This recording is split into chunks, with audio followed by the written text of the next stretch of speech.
are here for Explore Unity Universe with Action Man. We're glad to have you here. I'm Beth Waite-Lefevre, and I'm an ASHA certified speech language pathologist, and I have the ResNet ATP credential as well.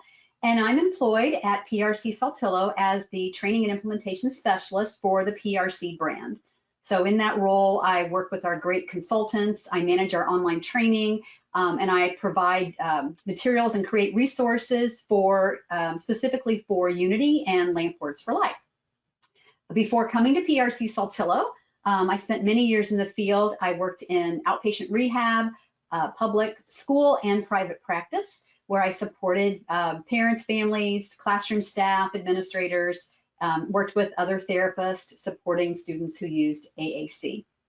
My speaker disclosures: I am an employee owner of PRC Saltillo, and my non-financial, I am a member of the ASHA Special Interest Group 12, which is the AAC group, and I am the co-creator of the Indiana AAC Summit, which is the only conference in the state of Indiana, where I am coming to you from, that is solely focused on professional development in the area of AAC.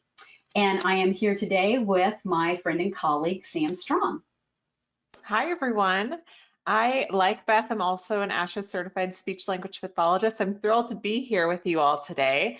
I am the AAC consultant for PRC products in Colorado, and I am a full-time salaried employee owner of PRC Saltillo as well. A little bit of background about me and some non-financial information is that I have just fell in love with AAC right away in graduate school. So shout out if that was the path for you right away too. And I therefore spent a lot of time looking at the special interest groups of 12 through ASHA's website.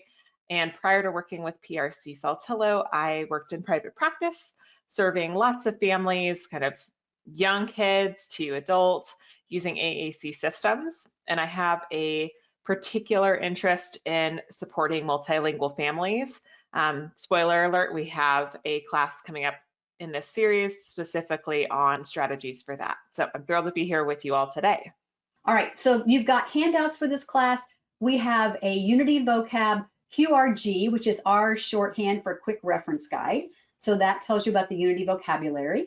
You also have the 84-word family rationale, which we find to be a really good tool when you're teaching Unity vocabulary. It helps you with the symbols and why the symbols, what they represent, and kind of the rationale for why they represent that. And then you have a presentation outline. Now, you do not have exact pictures of the PowerPoint. This is a presentation that has that same information, but we've given you a chance to add notes to it if you want. There's some QR codes in it. So we're hoping that you'll find that very helpful. And I think with that, we will, we're going to go through our learning objectives, and we'll turn our cameras off so that we make sure we have the right bandwidth for everything. So turn that off. All right. So as far as what we are hoping that you will get out of the session today, we want you to be able to name the different vocabulary options in Unity. So we have lots and lots of vocabulary layouts, and sometimes people aren't sure what we have and what to start with. So we really want you to know all of the available Unity options. And then we're going to talk about the different vocabulary features you can use within Unity to meet your client's needs. And then we'll talk about 3 resources available to you to teach that Unity vocabulary to your client or student. Okay, so how are we going to do this? Well, we're going to start off by learning the origin story of Unity. Just like we started off our session with the whole, you know, who is your favorite superhero and about their origin stories. We said Spider-Man, you know, got bit by the spider. Well, Unity has an origin story also, so we're going to share that with you. And then we're going to explore the vocabulary sets and clinical applications. So this will really be a lot of our time together. We're going to go through, now know that there are more than the sets that we're going to really go through today, because you can start out at 4 symbols on the screen for Unity. But we're just going to really focus on 28 to 144 today. So just know that you can start out even with even fewer symbols if you need that. we're going to talk about those clinical considerations. So what do you have to think about? What do you have to consider when you're trying to decide where to start and what's the best fit for your person that you're supporting? Which of these vocabularies and why would you start there? And then we'll talk a little bit about implementation resources. So what are the tools and materials that I can use to help teach this vocabulary? And then of course we will summarize it and we will open it up for questions. Feel free to chat those questions out during our session. But like I said, at the end, we'll make sure we have a few minutes to answer anything that we did not get to answer during our session. And I'm going to let Sam now share that origin story with us. Absolutely, I'm ready. So welcome those of you who've popped in during our introduction. We're going to start out by talking about the why of Unity. Where did it come from? So Unity has been around since the 1980s, and that's given us many decades of great language stories and friendships. Unity vocabularies consist of MinSpeak icons. So what are those? MinSpeak is using multiple meaning symbols in short sequences following easy to learn patterns, and we'll discuss those shortly. The idea here is that with a small set of symbols, a person could say thousands of words. So we're going to take advantage of short sequences to get to a really robust vocabulary. And this was a system created by Bruce Baker in the 1980s and has been used on PRC devices ever since. So we'd love to know, what was your first PRC device?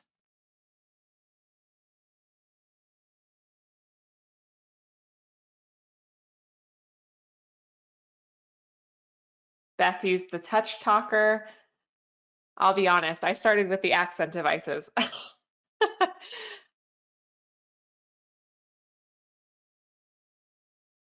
But I've certainly seen older devices. I have a lot of friends who've got Echoes still. Does anybody else have something other than the accent or the touch talker?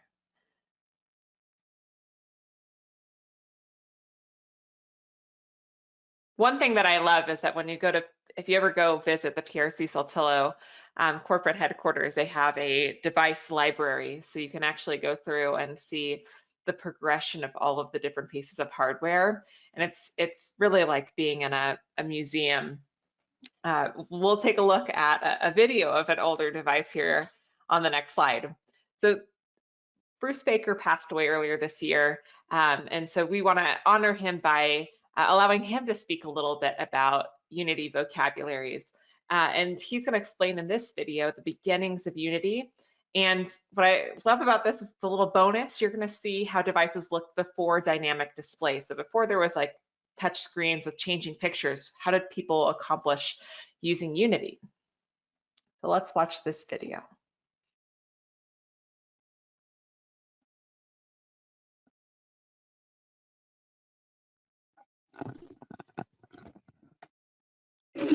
Over the years, I've delivered quite a few seminars about the system that I developed.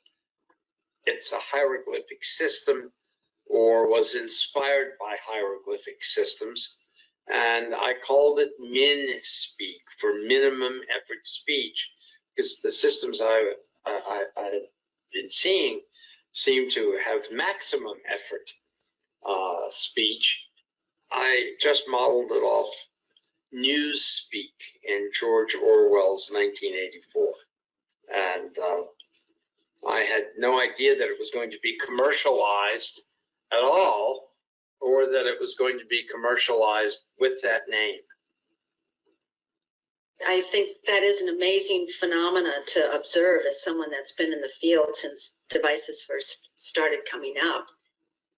A lot of people focus on what's the newest and latest technology. So it's technology first, and sometimes completely ignoring the language software on the system. Semantic compaction or MinSpeak system is not intuitive. You can't look at the display and understand immediately or make sense out of, well, what do I push to say words? But as soon as the architecture is explained to you, it then makes sense. But you need that explanation, and you need to have that open mind as someone is explaining that to you. What I began realizing was in my mind was that numbers and letters would require very long sequences. I space W-E-N-T space T-O space T-H-E space. Soon you're at 40, 50 letters in a relatively trivial sentence. And if you're doing that with a head stick, that is a lot of effort. And so there were techniques for word completion. You'd start a word, and then there would be candidates for completion. But that caused problems of looking at the word lists all the time. And after you've gone through several word lists, can you remember what sentence you were about ready to say? And there's some real data that says that you can. I mean, it's very disorienting. Spelling and word completion didn't seem to be working, and I thought of hieroglyphics. I found that if you had a picture of an apple and then you had a picture of a skull and bones, it might mean I'm choking.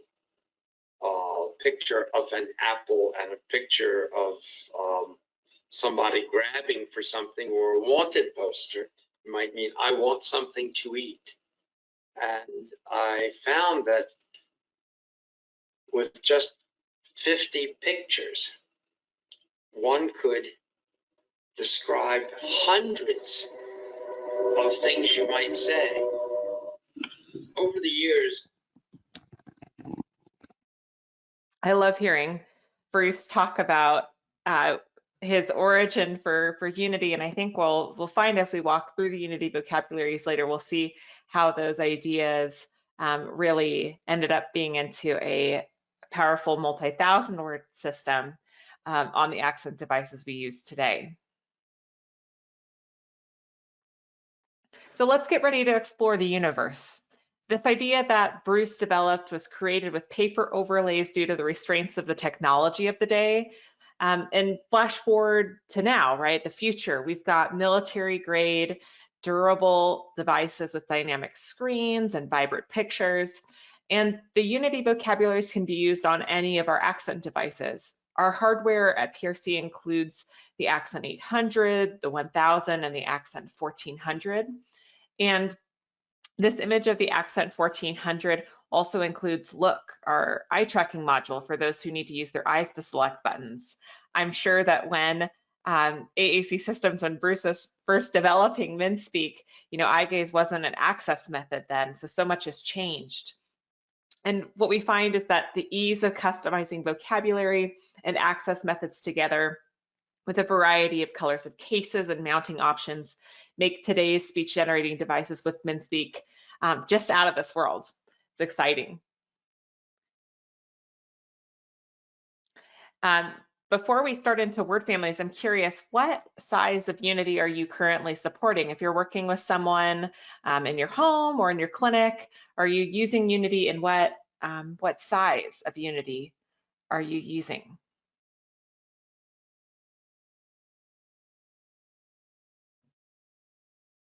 And you might be using a variety. Beth was saying they come from 4 locations up to 144.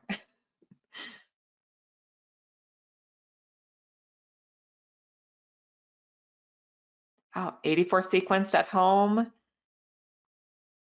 Nancy, you're in the 40s. A lot of 84 sequenced. Wonderful. We'll bop around them today.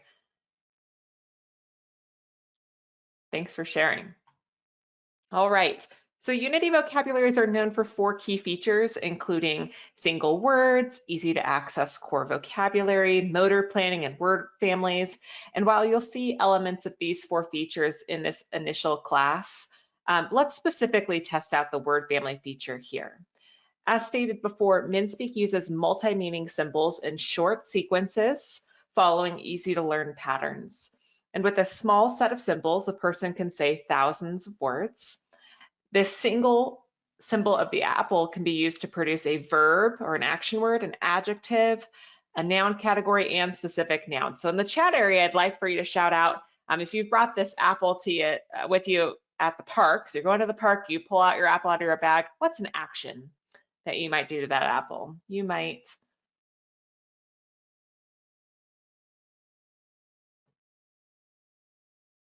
perfect, Jennifer. Yep, you might eat that apple. And you're pulling that apple out of your bag to eat it because you feel perfect, hungry. And an apple is a type of what? What's going to be my big noun category?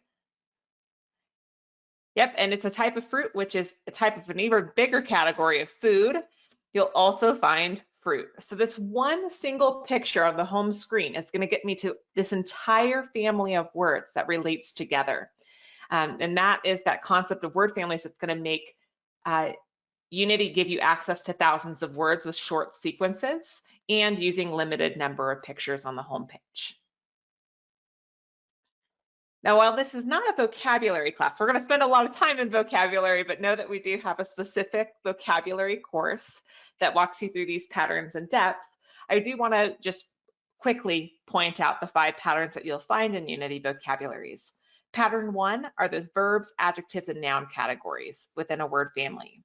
Pattern 2 will be the specific noun, so finding words like apple and banana underneath that apple. Pattern 3 are our pronouns. You also have pronoun phrases within Unity, and that can be something like I want, I don't like. Those can be pronoun phrases. And pattern 5 are interjections, determiners, conjunctions, prepositions, question words, and adverbs. And that sounds like quite a bit. It is, but the nice thing is you'll find them all in one line. So they're all lined up right next to each other, which makes them easy to find. And our color code is also the same across all of the Unity universe. So when you look at the Unity screen here, you find verbs will be in the color green, adjectives will be found in blue, noun categories in orange, and pronouns will be in yellow.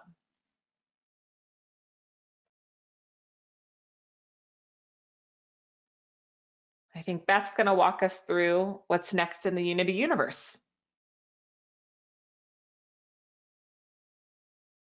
Yes, just a second here. I'm going to pull my screen up.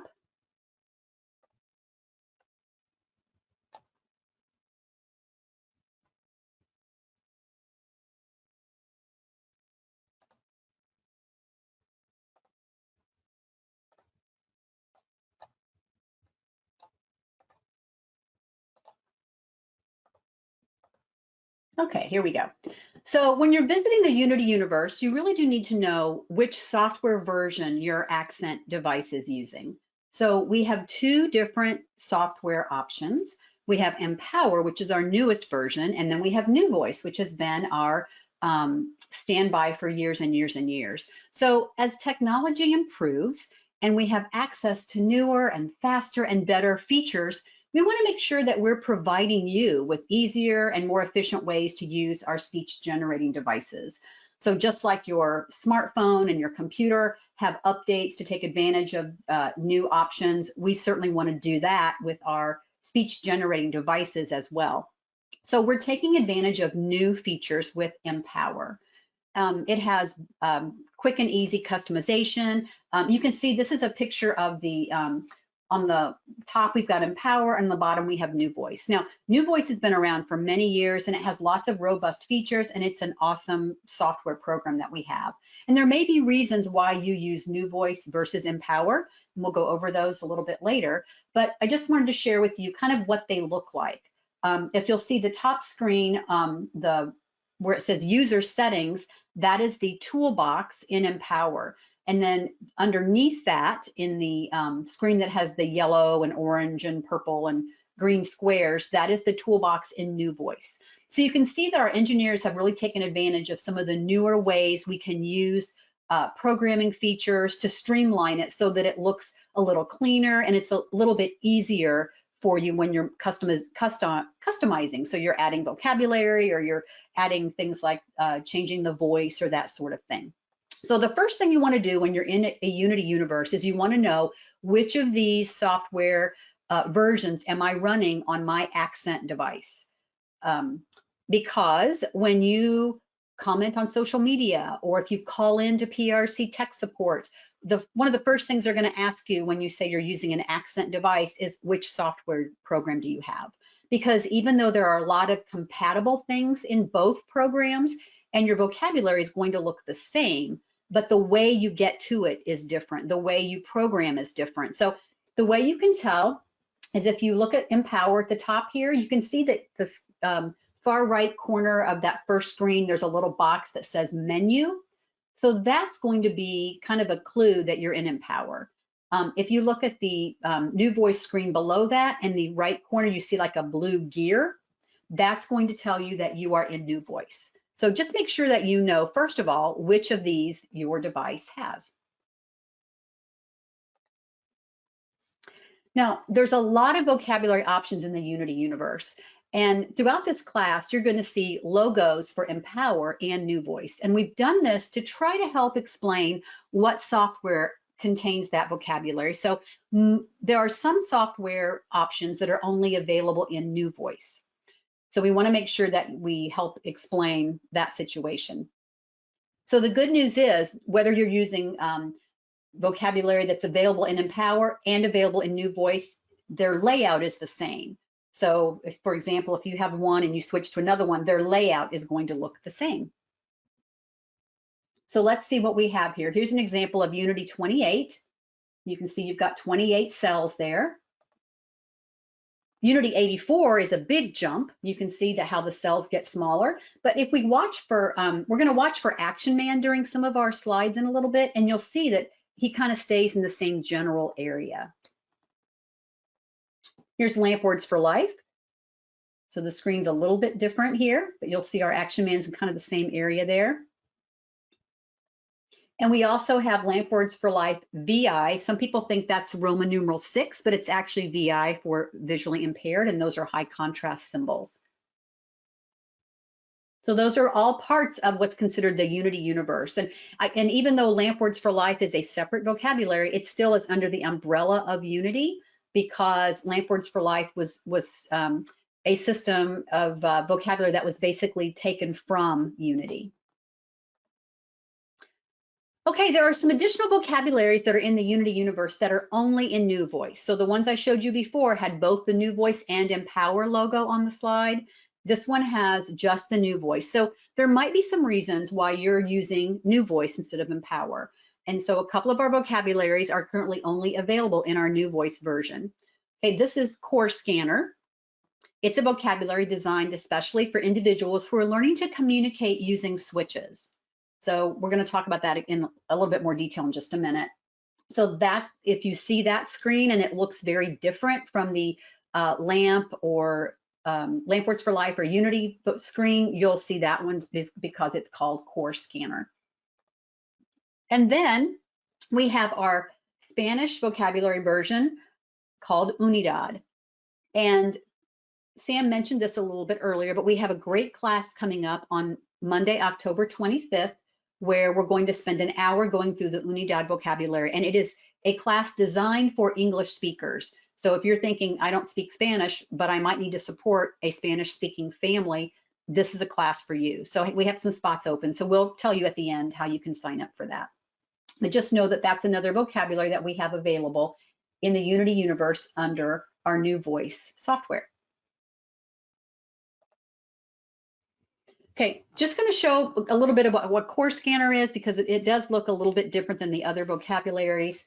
And CoreScanner really is designed for someone who's at the beginning level of learning how to use a switch for communication. And they may be using auditory scanning, where they're listening to a prompt, a verbal prompt to tell them what their choices are. And it could be because they have visual attending issues, or they are unable to see the screen very well. But in this example, the student maybe only has the word more when they start out in CoreScanner, and they have a switch. This is our Bluetooth arrow switch, but you could have a switch connected with a cord if you wanted to. And so the student is going to have their scanning going, and so they hear the word more. So they're listening to their choices, and they press their switch, and then the word more is going to be spoken out loud. So now that's the message they have told someone. So they hear the prompt, and when they hear what they want to say, they press their switch to say it out loud. And these are just some examples of how that grows. You can see the word more stays in the same left side, but we've brought more symbols in. So again, now they hear the word more, they press their switch, they can say it. And here you can see that the symbols can get even smaller, or they can have more vocabulary available to them on a screen in CoreScanner. So, once again, that's another vocabulary in the Unity universe, specifically in our new voice software. That's something that's really a great vocabulary option for those students who are using switches and who may need that auditory prompting as well. Now, we're not going to be going into access today, but do know that in the Unity universe, our accent devices can be used with a variety of physical access methods. So you can use touch with a body part like a finger or an arm or a toe. You can look at the screen and choose a button using your eyes, which is called eye tracking. You can move the cursor around on the screen to select buttons by moving your head and having a little reflective dot on your forehead or on your glasses, and that's called head tracking. So you can use a switch and move through, which is scanning.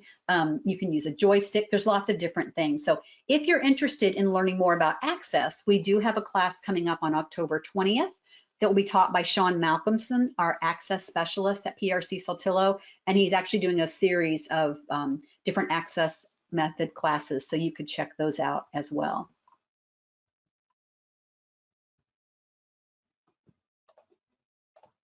And there's some more pictures of what the full screen looks like in CoreScanner. Okay, so now you might be wondering, where do I start? So I know there's all these different vocabulary options. How do I figure out what's the best way to start when I'm trying to look at what my client can do and what the options are?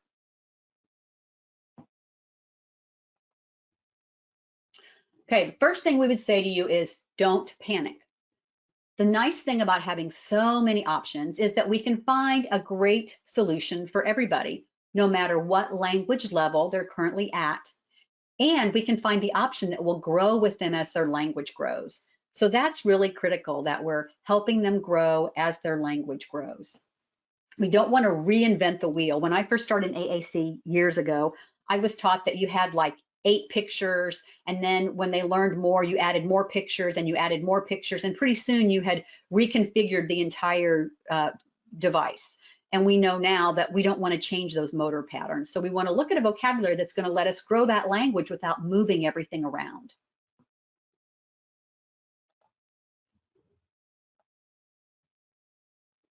So what are we going to consider? We need to consider what are the smallest number of icons or symbols that can be selected. So we think about our learner and what is the smallest size they can access. And if that is difficult through directly touching the screen of the device, we might need to consider access methods. Like if that isn't the best way, then we need to think about, well, can they use their eyes and get to more vocabulary? Or can they use a switch to get to more vocabulary than they could with their hand by touching something directly? We can also think about, do they need to start with a one hit? So we have a vocabulary where they hit one button to get one word. Or do we start out with a sequence vocabulary where they're going to have access to a lot more language because it's going to be encoded, so they can hit 2 or 3 words to get more words? So again, we want to look at the ways that we can grow their language. We don't want to sacrifice words for access. So we want to make sure that our individuals are able to have the most words available to them, regardless of what that physical access is. It's kind of making sure we're not limiting their language because of what they can physically touch.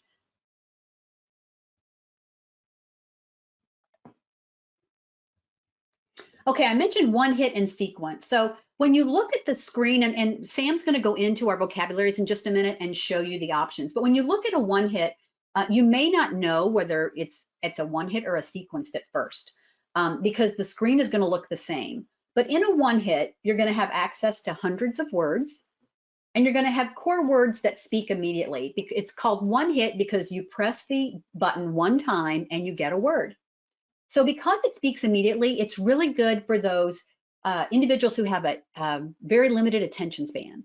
So they may not understand that what they're doing yet is communication, and they need to get immediately reinforced. So I say something, I get something. I say something, I get something. It also lets you produce telegraphic utterances. So in other words, you don't have grammar endings and word endings. So instead of saying maybe I am eating, you might say I eat, because you don't have access to some of those other parts. There does get to be a language ceiling. Because of that, we don't have access to what we call robust vocabulary or lots of word endings. So we're going to hit a limit on the kinds of sentences and phrases someone can put together when they're using a one hit. And then we're going to talk about the unity sequenced. So in the unity sequence, we now have thousands of words, and most words are 2 and 3 keystrokes away. So we've got that same home screen, but now when I press the apple, like Sam showed us earlier, if I press the apple and then the action man, I get the word eat. If I push the apple and the adjective symbol, I get the word hungry. So now I can get lots and lots and lots of words. We also have that robust vocabulary. So now I've got word endings. So I can say eat, eating, eats, ate, to eat. So I can put really more reflective of maybe the words I want to use together. And we have access to that adult forms of grammar and syntax, and we have different kinds of words. So we have prepositions and determiners and question words and adjectives. So lots of vocabulary in the unity sequenced.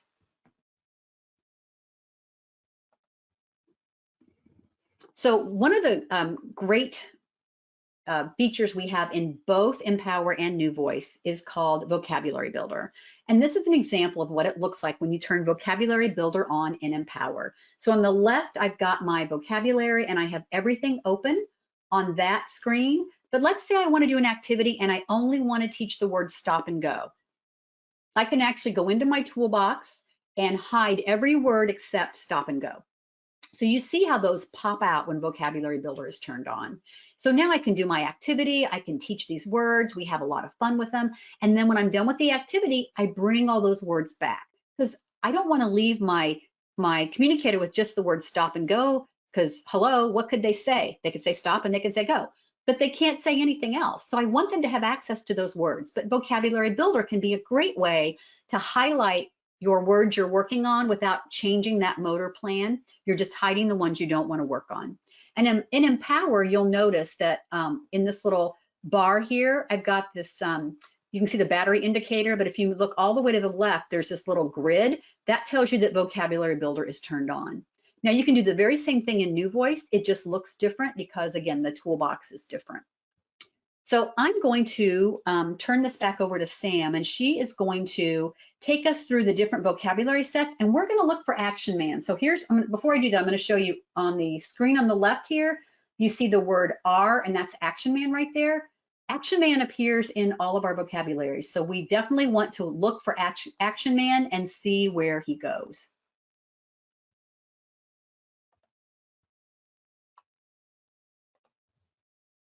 Okay, Sam, it's back to you. All right.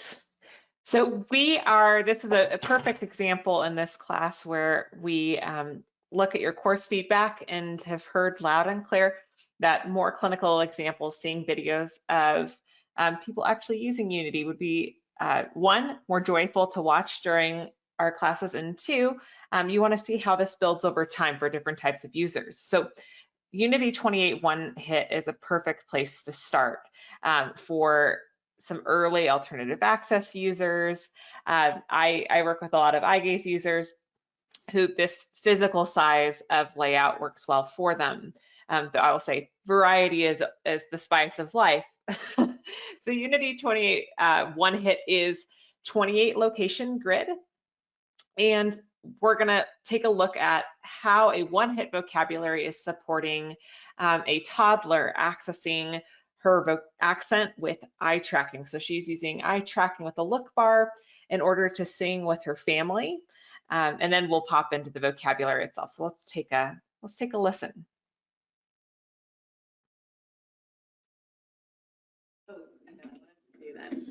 Old MacDonald had a farm, E-I-E-I-O.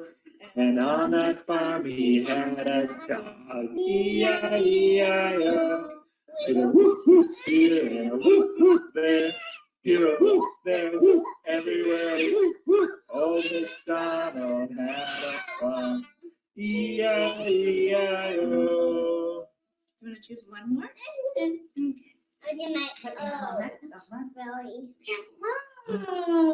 Old MacDonald had a farm, E-I-E-I-O.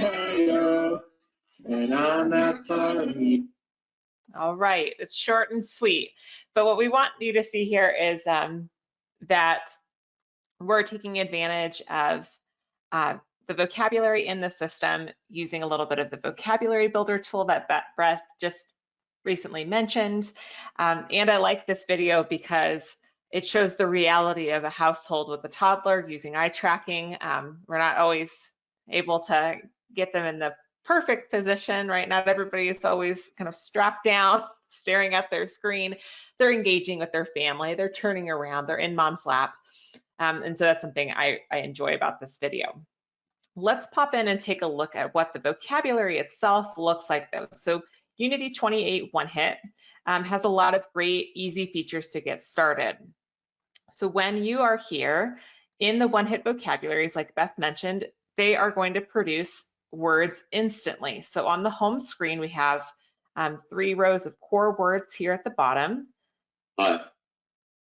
Want, play, game. And you'll see that as you are working through the vocabulary that you get instant access, but you are missing some forms of syntax, right, and grammar. So I can't say I want to play, right, and I can't say I am playing, but I can produce some simple single words in order to request, right? So I can do request. Want, play. Or I can do request with the word like, eat. I can protest with words like don't and stop. I can get help. I can tell people what to do, right? Go. Stop. And I can even ask a simple question. What? So with good access to some basic core vocabulary, you can do all sorts of communicative functions, which is a great goal, right, for emergent language users. And the screen stays relatively static. So the times where the screen is going to change in a one-hit vocabulary is if you have a vocabulary term like play or eat or drink where you have a ... next to it. So if I click on drink, it does say drink, right? And I could just do that single word, that's fine, right? I want something to drink. But I could say a specific noun. So in Unity, in the one-hit vocabularies, you get access to a activity row, right? Which is going to give me some nouns related to the general vocabulary topic, right? So drink water or milk or juice. You have plenty of room to add in some custom choices in this top row. And you might even get access to a page with more choices, more noun choices. So where you'll find additional vocabulary, if you look for buttons that have all capital letters like colors or beverages, it will not say that out loud, but it will take you to a place where you will find those words. So this is a good example. It is cider season, right?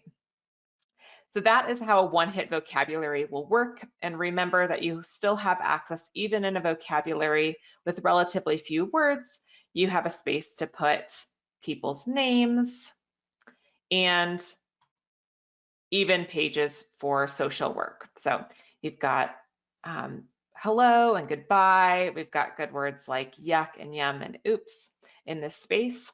And the one-hit vocabularies often include tools like this hold page, which you saw earlier with Old MacDonald, as a resource to work on a specific group of words for an access support. All right, so that's Unity 28 One Hit. And as we go through the different grid sizes, I'll pop in and out of different one hit and sequenced versions, but we will tell you exactly how many words are in each level. as we go through. So you'll find those on the slides as we transition through from 28 to 144. Now we have a quick question. Is anybody else using eye tracking on an accent device currently?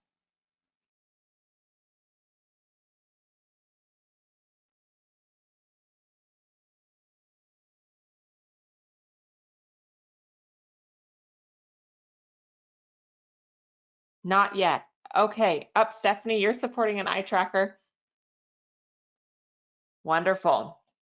It's a great access method, and we try and show you a couple of different ways of looking through eye tracking through our videos today. So you'll see a mix of eye tracking, head tracking, switch scanning, and touch. So we're going to give you the gambit today to show you the flexibility of using Unity on an accent device. We're going to pop into the Empower demo software again to look at Unity 36 one hit and sequence.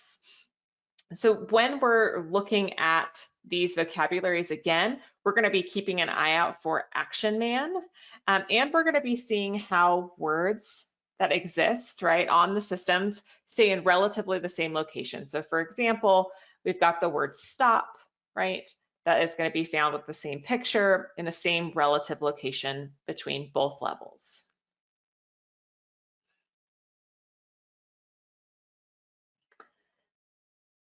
So the Empower demo is what I'm using today to show you how the vocabularies work. Please note that this is an available software to download onto any PC computer. And so you too can use this for your clinical work. You can use this in your house. You can use this in your classroom to go and show people where words are found in Unity.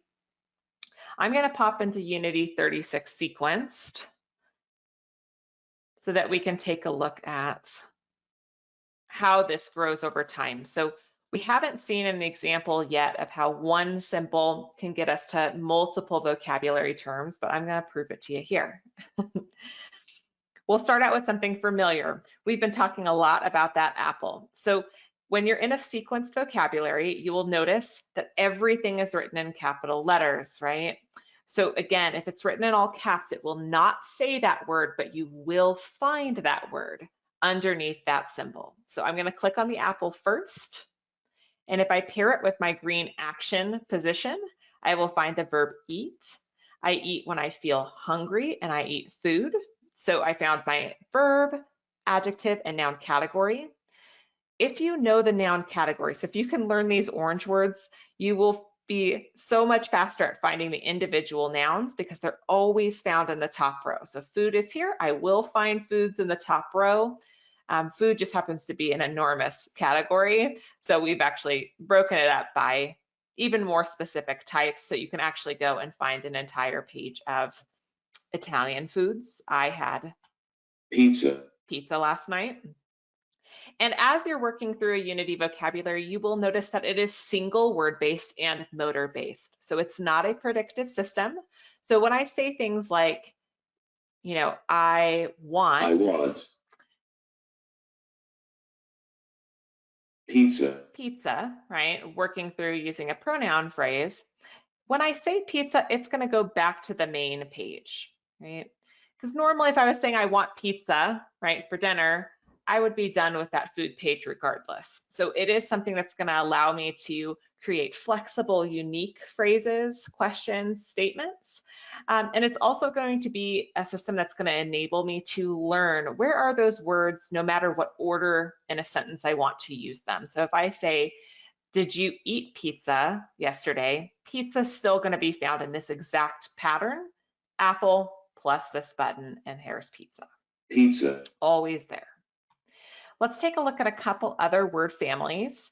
So we're using the same pictures. Here's Action Man in green. And so remember, any one of these buttons down here, so white background colored picture plus the first green button, will give you access to a action word or a verb. Right? So let's pop in. I am going to take a look at this one. I've got the MinSpeak symbol of the dice. These dice are something I can play with. They are little, they are a game. And in the top row, I find individual nouns related to games. What I love about Unity is that those word families extend beyond this initial green, blue, orange.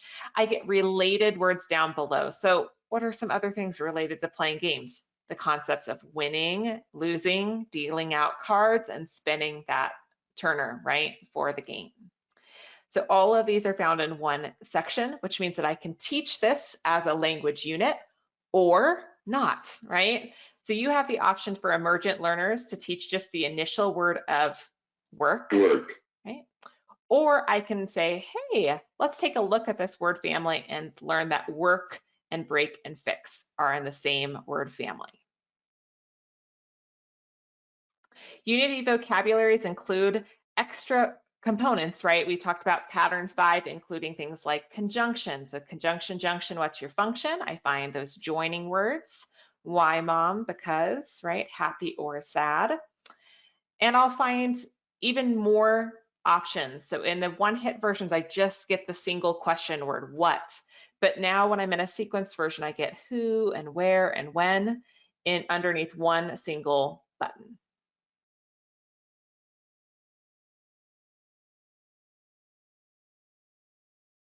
Let's take a look at Unity 36 one-hit in action.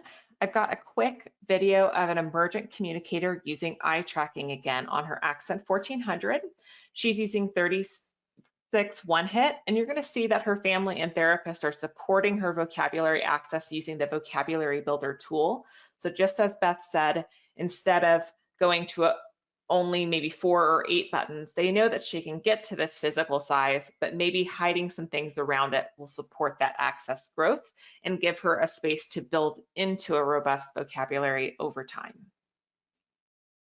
I think the context here is that they're this is a little girl who really enjoys like tickles and squeezes, and so they're working on asking for more of that activity. You. What about us? Want.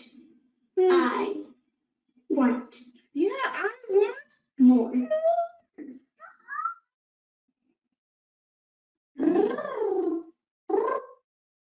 You.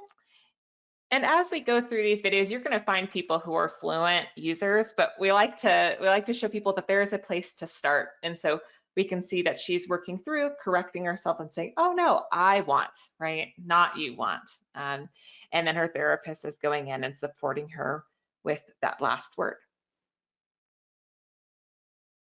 So in Unity 36 one hit, we've got more than 1,100 single words. And when we go to a sequence, right, when we add in that additional layer, we get more than 2,500 words. I love that when you're switching between grid sizes, so when we're going from Unity 36 sequence into Unity 45 sequence, just by adding in 9 buttons, we're going to add over 1,000 words.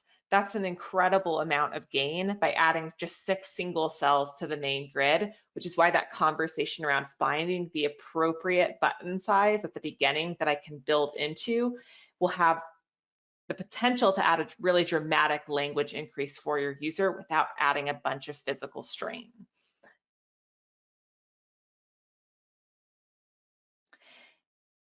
And when we transition from 45 to 60 to 84, I'm going to show you a quick series here.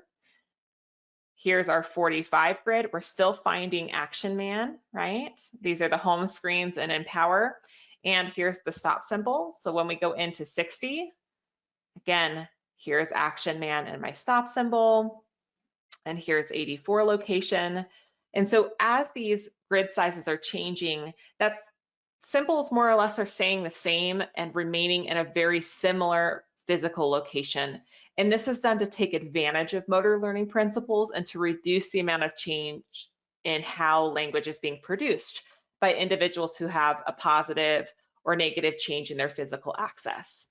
This is also going to really help communication partners who may be supporting individuals who use a variety of accent devices with Unity. So I saw in the chat area, a couple of you are supporting users using different grid sizes. I'm sure that's a relief to you that the pictures aren't changing and that they stay in the relatively same zone.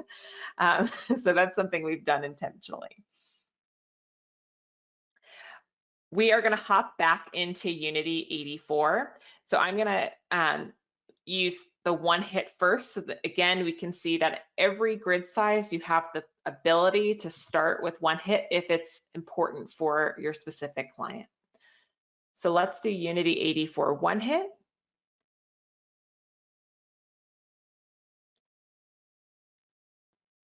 And take a look. So just like in the Unity 28 one hit, if I select words on the home screen, I like to have more to play.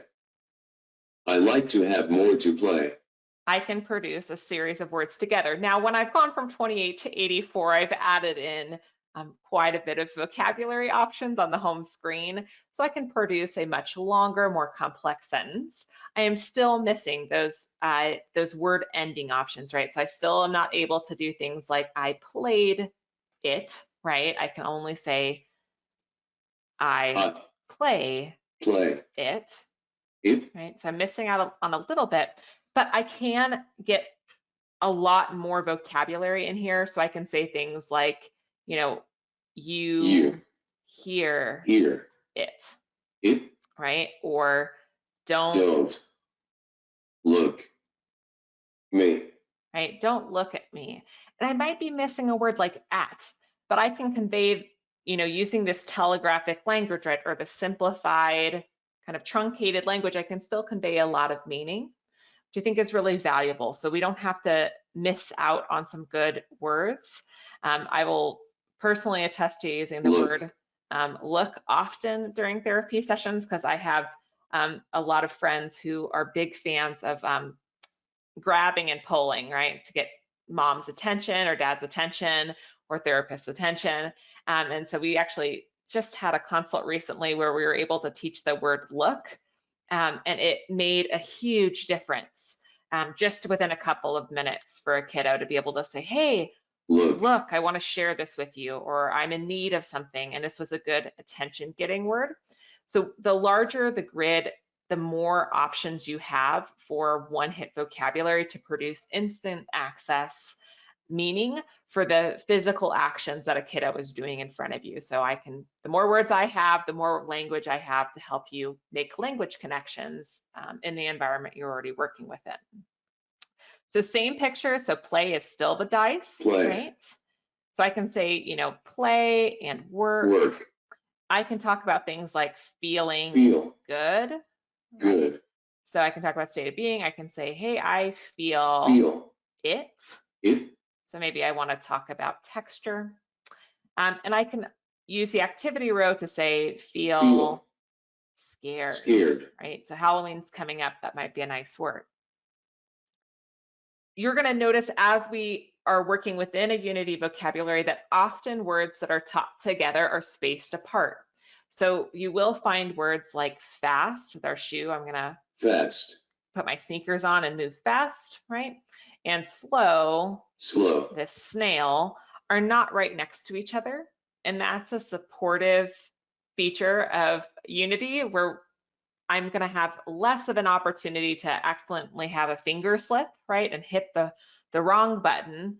And I'm going to have a unique motor pattern to access these words. So that's why those words are often found apart on the system. So another example is go, my green light for go, and stop. Unity vocabularies do have spaces for quick greetings in the activity rows. So this is something that you could use to what's up? Have a hallway chat. So I always say, hey, I'm gonna just have this kind of, it's meaningful, but not very deep social conversation with someone. And I don't want the screen to constantly be moving back to the home page. So these are useful for that scenario. You also have a space for about me, where you can program in some specific personal information. When you click this U, it changes everything so that they can ask, hey, What's your favorite team? What's your favorite team? Which might be helpful for individuals who are big sports fans to be able to ask that to someone.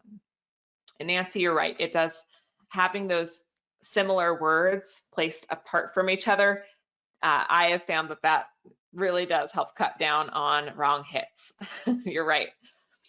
In addition to these features in the top row or the activity row, we do have access in the one-hit vocabularies to some category pages to find additional nouns. These won't exist in the sequenced versions because you're going to be able to take advantage of word families to organize these nouns, but you still may need them if you're working on a one-hit vocabulary. So if you are needing access to sensory vocabulary, you can go in and produce those here.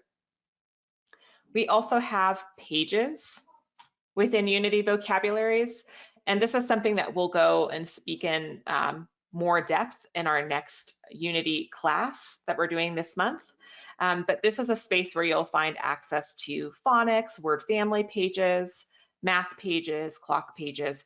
And when we say page in this type of a system, what we mean is when you're here, it stays put. So most of Unity, right, is not going to do that. It's going to return back to the home page. In these scenarios, we've found that it's useful to be able to complete your math project, right? So math 2 plus 2 equals 4. All right. So we're going to take a look at a variety of Unity videos, and I'll pop back into Unity 84 sequenced. But we want to introduce you to several of our ambassadors. So PRC Saltillo ambassadors are individuals who have offered to be representatives, personal representatives of their experience using AAC. And so we have an entire website full of ambassador videos and resources on the Language Lab. We're gonna go there to watch Austin's video, but I want you to be aware that we have quite a few ambassadors who are using Unity vocabularies. These are folks who, if you are particularly moved by them and you want to have them share their experience with you locally, reach out to your consultant. Some of these folks are available to do presentations and chats. I have a couple ambassadors who do university presentations with me here locally. So we're going to pop into the AAC Language Lab.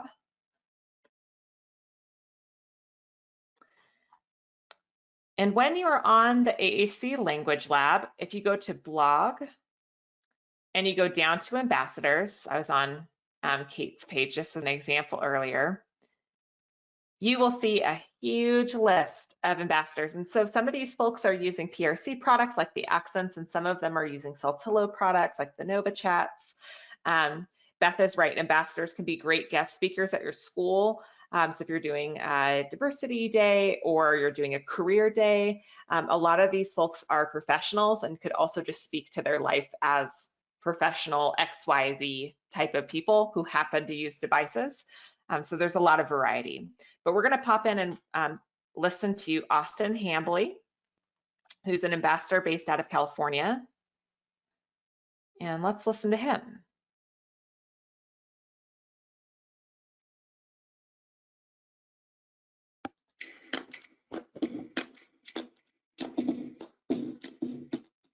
Hi, everyone. I'd like to introduce you to the latest blogger.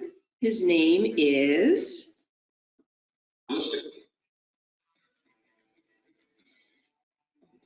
Austin. And what's your last name? My name is Austin Hambley. You have a YouTube channel, and people can find you by going onto YouTube and typing in Austin Hamby, and they're going to see your handsome face, and they'll know it's you. So let's tell the people a little bit about yourself. What device you're using? That's an 800. That's right. And you've got a nickname for it. What do you call it? Little baby. Little baby. Hey, Austin, people are reading this from all over the world, I think. So tell them where you live. Capitola, California. 95010. Did you just want to say Capitola, California? Okay, don't worry, nobody heard the address, don't worry about it. And Austin, how old are you?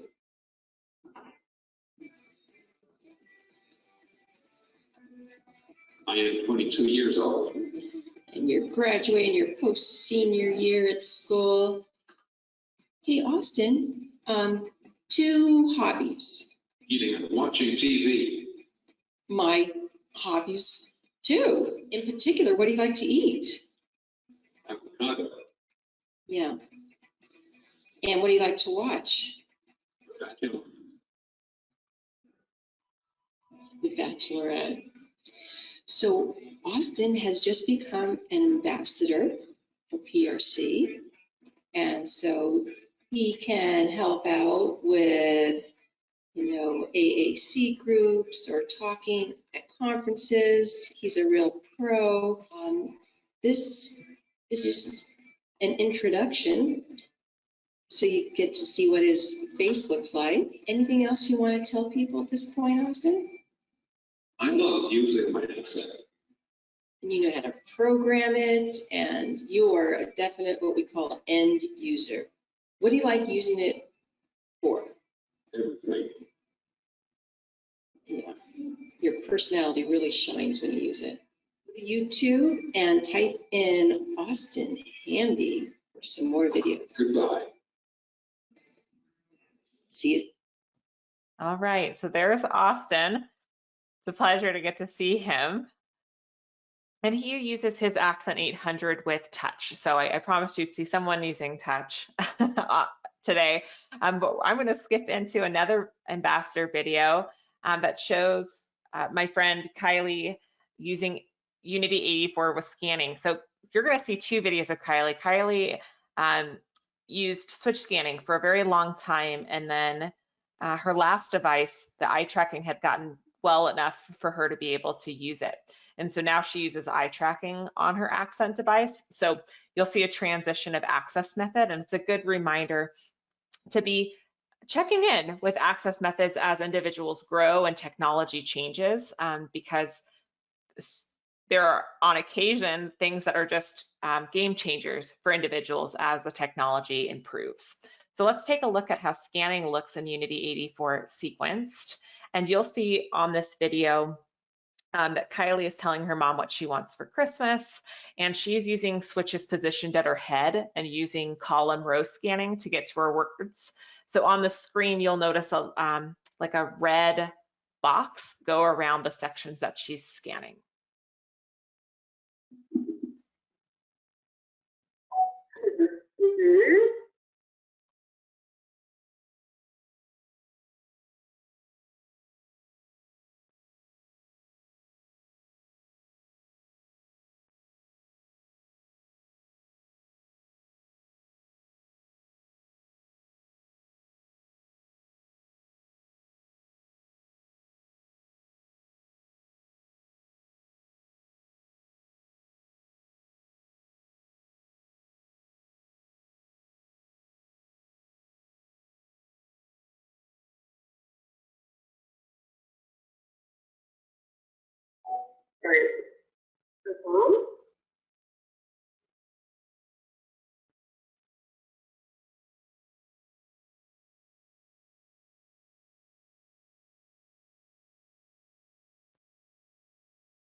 You want light up bowling shoes? Do you want light up bowling shoes? Light up regular shoes? Yeah, light up regular shoes. Cool. Oh, there they are. Just the regular shoes, light up shoes. Very cool. Can you say the whole thing?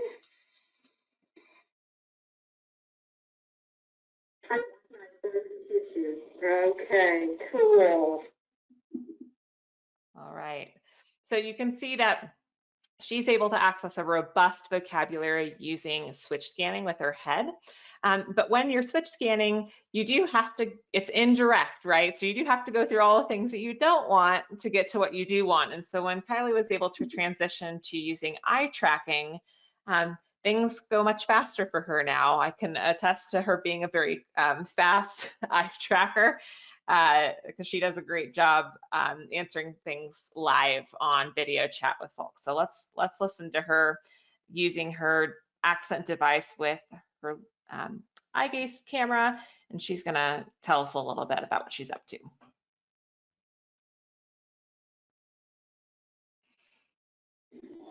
One.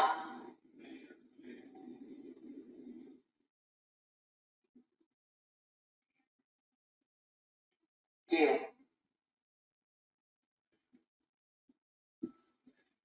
Two.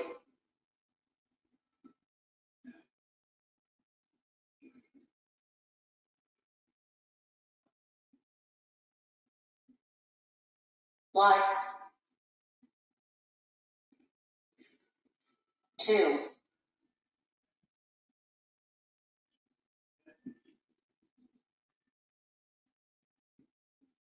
Eat.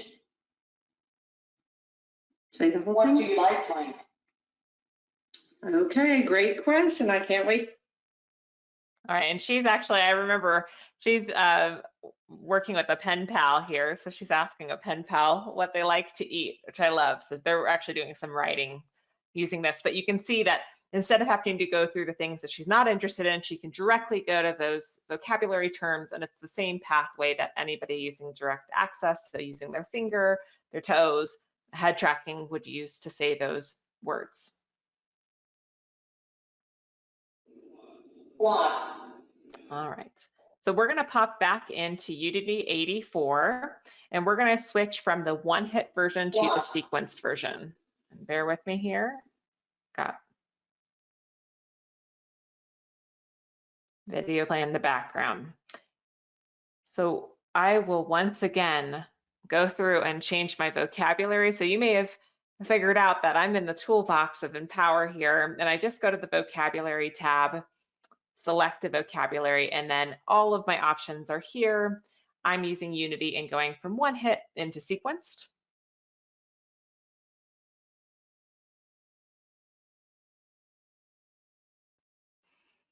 We'll give it a moment. There's a lot of words in Unity 84 sequenced. And once I'm here, things should continue to look familiar. So I still find Action Man in the first screen location, and I still find Stop over on the right-hand side. So it's consistent, reliable locations and images. When I'm in Unity 84 sequenced, I will encounter for every word family every verb tense that's available in English. So I find my green feel, and then I get feels, feeling, felt, to feel. So I have, I feel, she feels as specific locations. So present tense, right? Singular is right here, first green location, and then that third person is in the second location. Let's see how that's consistent. Feel. So when I want to work on here and here's, again, 3 down and 3 over, I've got that single I hear, and I have the second location, which is she hears. So you can actually teach an explicit form of syntax or grammar with a physical location on this system, which means that as you're working on past tense, it is simply what you've been working on. So step 1 is the same, right? So I'm going to find the same type of word, so play or go or sleep, right? But my verb tense will change depending on which one of these green locations I hit next. So if I want to do a to feel or to read, right, or to stop, I will start with one of these buttons and go to the last green location. To stop. Right? Or I can start with the bed. To sleep. Or I can start with the TV. To watch. So this allows you to produce a specific type of word without producing an incorrect form first. So I do not have to say watch in order to say watched. This has its own space, and they're the exact same amount of physical work, right? 1, 2 watch for watch, and 1, 2 to watch for to watch, and 1, 2 watching for watching. It's not even faster when you're typing, right? So I can produce any one of those verb tenses with the same amount of physical work. And I think that's pretty phenomenal. As we go through our word families, I'm going to share a couple of my favorites with you before we pop out. Again, if you take the full vocabulary course, we walk through each of these word families. But here are two of my absolute favorites. I tend to work with lots of kids who love to move. So underneath this shoe, I'm going to put on my shoes to go outside and walk. I walk my dog a lot. He goes fast on our walks. And if we're talking about fast movements, we certainly are moving fast when we're playing sports. I find individual nouns in the top row, but this is why I love Unity. Look at this word family down below. I find all of the gross motor, so those big physical action words, in one location. So I find words like kick the ball, right? Or I might dive into the pool, or hike up the mountain, or run a mile. I probably won't run a mile, but I'm going to find all of these words in one location, which allows me to teach that word family really clearly. So I'm not finding run with eat. They don't have anything to do with each other from a word family perspective. And so this allows me to support individuals who maybe are building these language concepts, right? And perhaps they don't even know how to read yet. So I can take advantage of a location and a consistent type of word on the system together. Another word family that I like, we can talk about big movements, or we can also talk about fine motor, or those fine actions. So underneath the hand, this is what I use to do fine motor activities. I can do something, right, with my hand. I have something important to do, but I am going to find all of my fine motor words down below. I can talk about texture, right? So something might feel rough, it might feel slimy. But I can also talk about the verbs, things like rub and tickle and wave and pat. I pet my dog a lot, so I'm going to find all of those hand verbs together in one place. And as you're producing these words, remember we said that Unity is going to allow you access to thousands of words with just short sequences. So all of these words can be produced with 2 or 3 touches of the screen. So to produce the word do, I do something, that's 2 hits. And if I want to say touch, that's 1, 2, touch, 3 hits. So that's as far as you're going to go on this system. There's not endless layers. They're quick to produce, and it doesn't kind of penalize you. It doesn't prioritize earlier verb forms over later verb forms. They are all just as easy to get to, and I love that from a teaching perspective. All right, so back to our videos and to our next part of our class. I want to show you an example of Unity 144 sequence, because I think it's just really impressive to see such a large grid being used. I see less and less people exploring this size these days. This is going to be another ambassador. His name is David. He's going to introduce himself and how he accesses his accent 1400. Let's take a listen. Hello.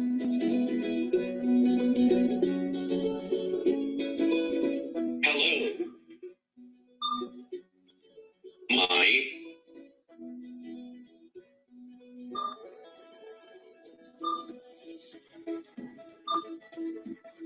name is David Chappell. I am using an accent 1400 to communicate. I access my device with a tracker dot on my glasses. I live in Austin, Texas with my wife, Kate. I am Vice President of Accessible Housing Austin, which is an organization that ensures Austin has accessible, affordable, and safe housing for everybody. I am also a contract employee of Nowbility, where I write a blog about accessibility issues on the internet and conduct research on accessibility. Finally, I manage a blog about how people who use AAC interact with medical professionals and vice versa.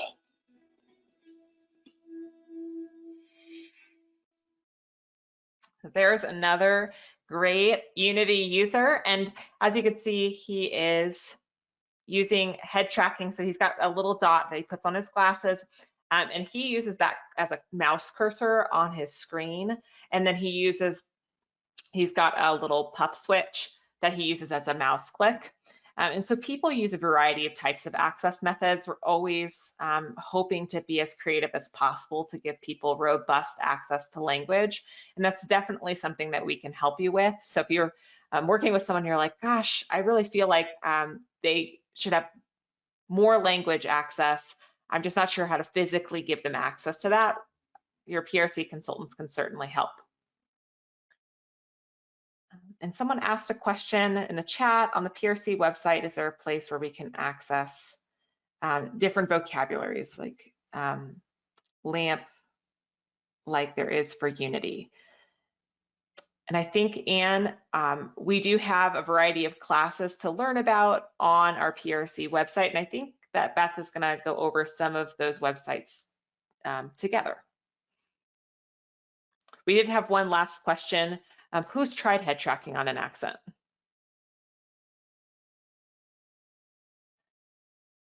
Has anybody tried that yet?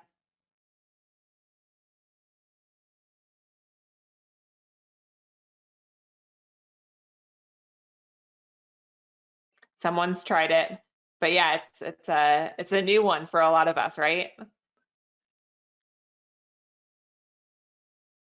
All right, I'm gonna pass it over to Beth.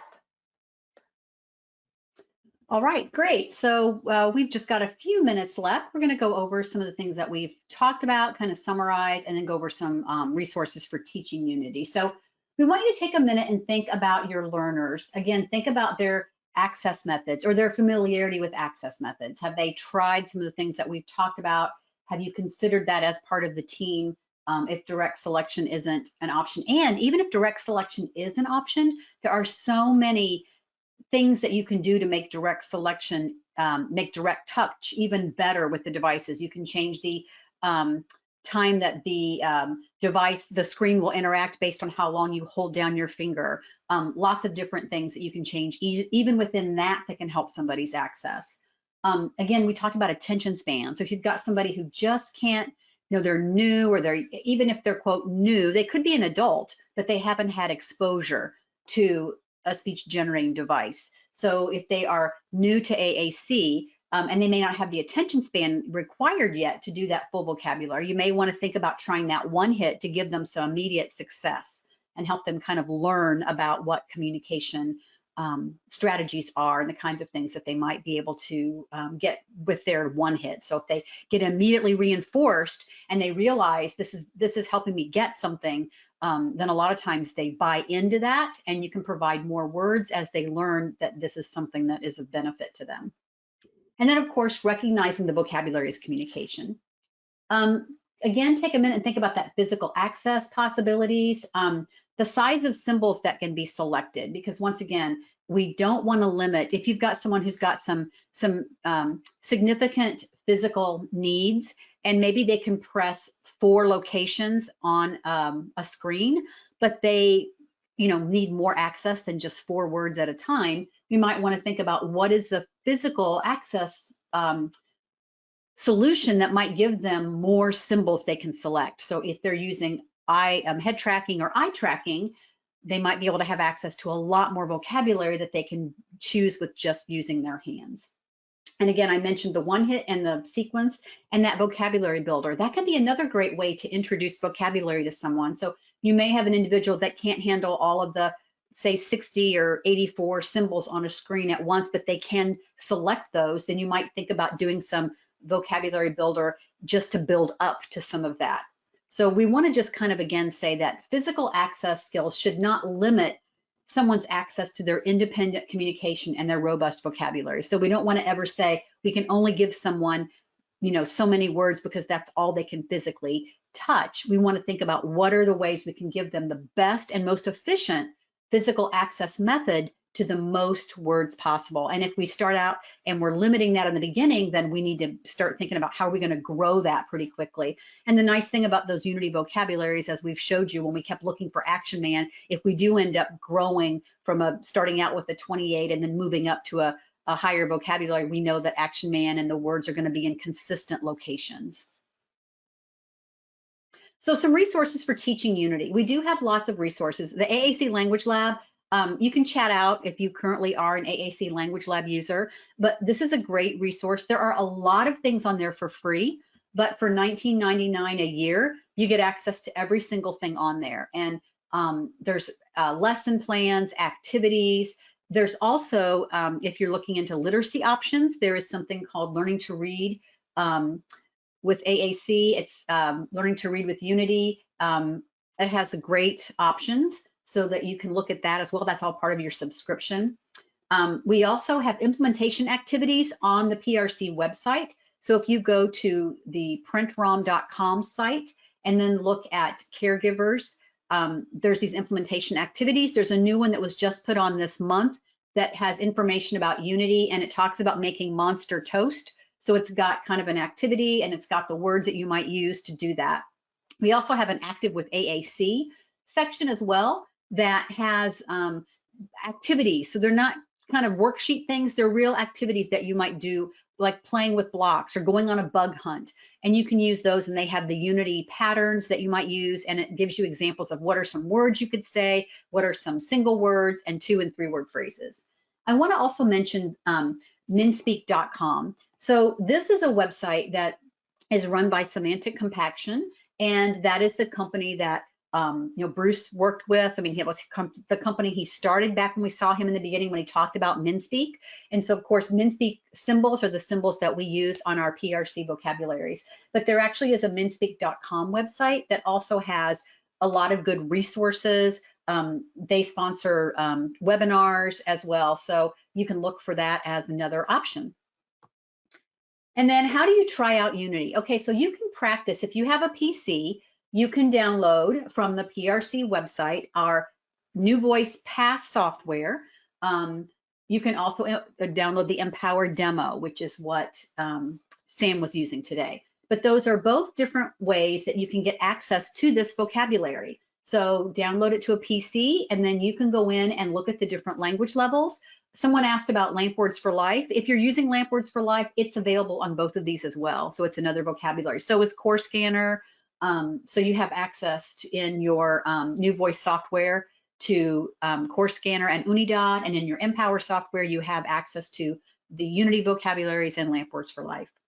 Now, certainly, you need to reach out to your consultant. Your PRC consultant is an amazing resource for you. Before I came to work for PRC, I had worked with my PRC consultants for as long as there were PRC consultants, and they were always my go-to people when I had issues. They can bring out devices and give you some hands-on time with Unity on an accent. They can bring it out for a training. They can bring it out for an evaluation. They also provide trainings as well. And if you're not sure who your consultant is, be sure and follow that link, or go to our website and look where it says under PRC Advantage and find your consultant, because that person is going to be a valuable resource for you. All right, so let's summarize. We talked about the origin story of Unity with Bruce Baker and MinSpeak. Remember, Unity has lots of vocabulary sets, and sometimes we forget about those. They start with as many as four, or as few as 4 symbols on a screen, all the way up to 144. When you think about how to start, or where am I going to, where am I going to begin in this Unity universe? Think about, again, the smallest number of icons or symbols that your individual can access and what their access method is. So can they get to more symbols if we change their access method? And are you going to think about that one-hit or vocabulary builder option? And then certainly those implementation resources. Look at the language lab, look at the PRC website, look at minspeak.com, look for strategies and resources that can help you teach that Unity, the Unity symbols. And also refer back to the rationale in your handout. That's a great tool to help you with, these are the Unity symbols, and this is the rationale for why a word is encoded under that symbol. And there's more to see in the universe. So join us a week from today, October 18th, and we're going to be talking about Unity superpowers. So we're going to share with you ways that you can use some of the superpower features for talking to voice assistants, for note-taking, IR remotes, and a lot more. So we still have room. Feel free to sign up for that one.